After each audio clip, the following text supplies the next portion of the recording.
মধ্যপ্রাচ্যের যুদ্ধ পরিস্থিতি ঘিরে আশঙ্কার জেরে সোনামুড়ায় হঠাৎ বেড়েছে পেট্রোল ডিজেল কেনার ভিড়। মঙ্গলবার এনজে ঘোষ পেট্রোল পাম্পে দীর্ঘ লাইন চোখে পড়ে।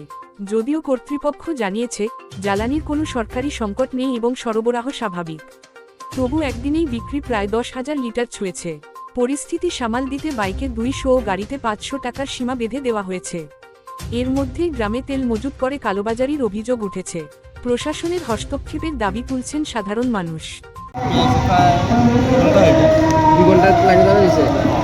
মানে কি কারণে লাইনে দাঁড়ানো, কি কারণটা কি? লাইনে দাঁড়ানোর মূল কারণ আমি যেটা মনে করি যে ইসরায়েল এবং ইরানের মধ্যে যে যুদ্ধ হইতেছে, যার জন্য আমাদের দেশের তেল সরবরাহ মূলত বদ্ধের পথে।